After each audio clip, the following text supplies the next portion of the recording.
কি car one কম্পোজিশনে, তাহলে আপনি কার ওয়ান কম্পোজিশনে যে এখানে যা যা এডিট করবেন, যা যা এখানে আপনি যা অ্যাড করেন, রাইট বাটন ক্লিক করে আপনি টেক্সট অ্যাড করেন যা ইচ্ছা, তারপর আপনি রাইট বাটন ক্লিক করে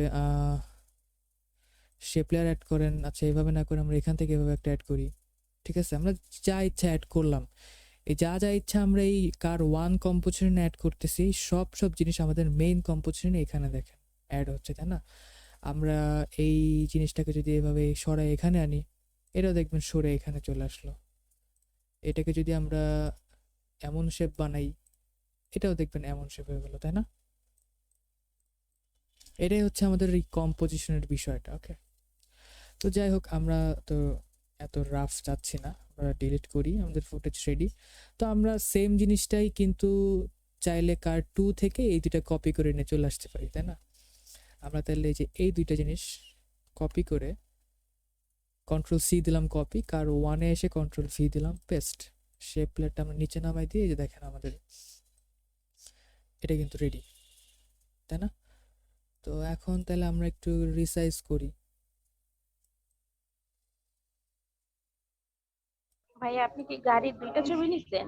হ্যাঁ হ্যাঁ, আমি দুইটা ছবি নিচ্ছি গাড়ির। একটা হচ্ছে এই যে এইটা ছবি একটা, আর আরেকটা তো যেটা করছি আমরা এটাই।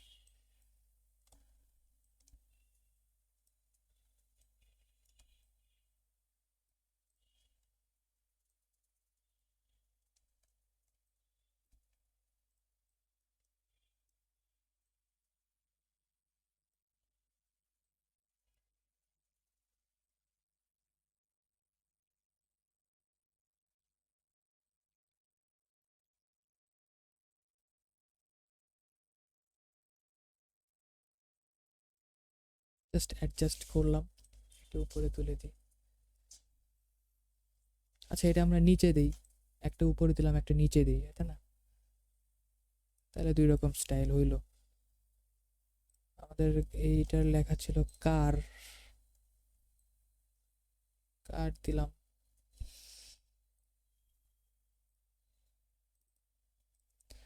আমরা এটাকে লিখি ল্যাম্বরগিনি লিখি, গাড়ির নাম ল্যাম্বরগিনি, তাহলে ল্যাম্বরগিনি নাম দিলাম।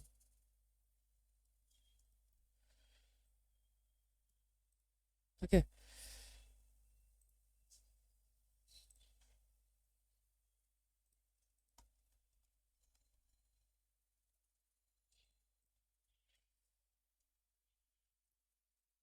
এগুলো জাস্ট অ্যাডজাস্টমেন্ট, তো আমি দেখাচ্ছি যাতে আপনাদের কাজে আসে জিনিসটা। তো আমরা মোটামুটি করলাম। আপনি চাইলে ফন্টও চেঞ্জ করতে পারবেন, টেক্সট সিলেক্ট করে যে এখান থেকে ফন্ট আপনি চেঞ্জ করতে পারবেন, যেটা মন চাই সেটা আপনি দিতেই পারবেন। আমি এটা দিলাম এবার। যাই হোক, তো আমরা কার 2-তে আবার ফেরত যে আমাদের যে গ্লো ইফেক্টটা, এটা আমরা চাইলে আবার ফেরত আনতে পারি। এই কার 2 সিলেক্ট করলাম, এই যে ড্রপ শ্যাডো, Ctrl+C দিলাম, দেন কার 1 কম্পোজিশনে এসে আমাদের ফুটেজ সিলেক্ট করে Ctrl+V দিলাম। এখানে দেখেন এই গ্লো ইফেক্ট অ্যাড হয়ে গেল। কোথায় অ্যাড হইলো? ও আচ্ছা, চেঞ্জ করতে হবে। যাই হোক, আচ্ছা এটা কোন জায়গায় যে অ্যাড হইলো, ওয়েট এ মিনিট।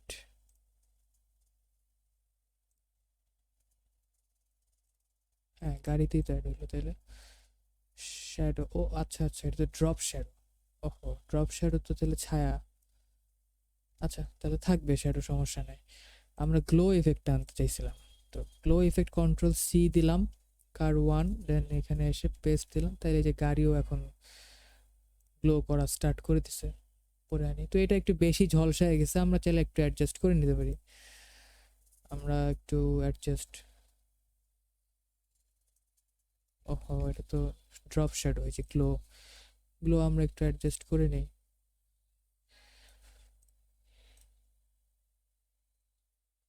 এটাকে কালার চ্যানেলে থাকুক। ওকে, বিহাইন্ড নান দিই এবার,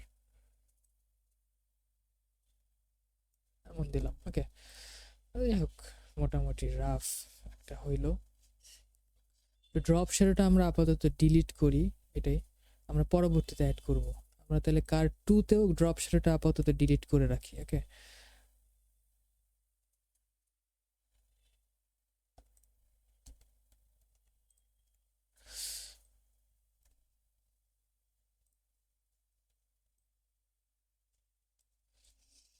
ওকে, এখন আমরা আমাদের মেইন কম্পোজিশনে যে ফোনে ফেরত যাই, তাহলে দেখেন কার 2 আমরা যেটা এডিট করলাম সেটা যে এখানে আনহাইড করা দেখে এখানে শো করছে।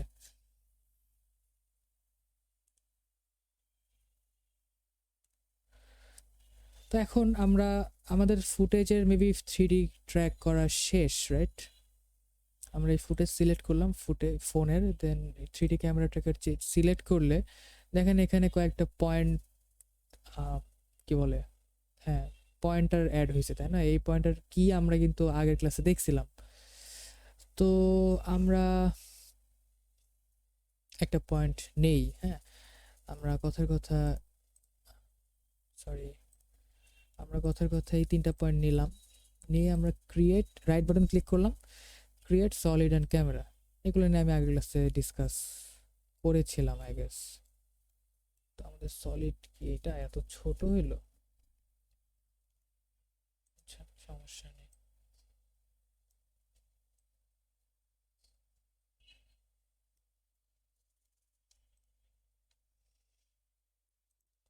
ক্রিয়েট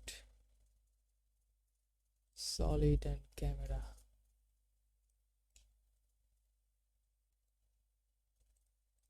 এই অবস্থা কেন, এত ছোট আসে কেন আজকে? তাহলে মেবি আমাদের ফুটেজে একটু প্রবলেম ধরা পড়েছে। তো যাই হোক, আমি তাহলে কয়েকটা ফুটেজ নামাই পিক্সেল থেকে। কিভাবে বুঝলাম ফুটেজে প্রবলেম? দেখেন ট্র্যাক পয়েন্ট যখন আমি অ্যাড করলাম, এখানে দেখেন জাস্ট কয়েকটা ট্র্যাক পয়েন্ট, এখানে কি একটা ট্র্যাক পয়েন্ট নিছে?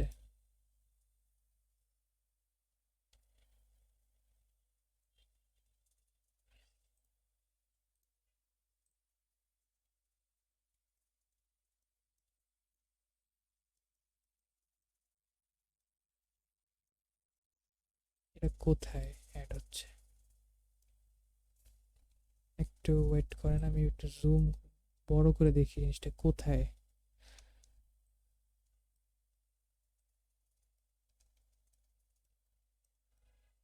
এই অবস্থা কেন?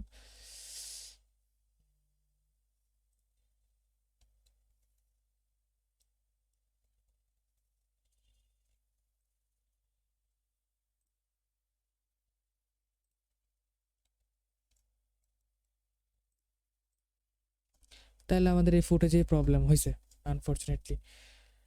তাহলে আমাদের কি করতে হবে? আমাদের ফুটেজ তাহলে নামাইতেই হইলো আবার। তাহলে আমি একটা ফুটেজ ডাউনলোড দেই।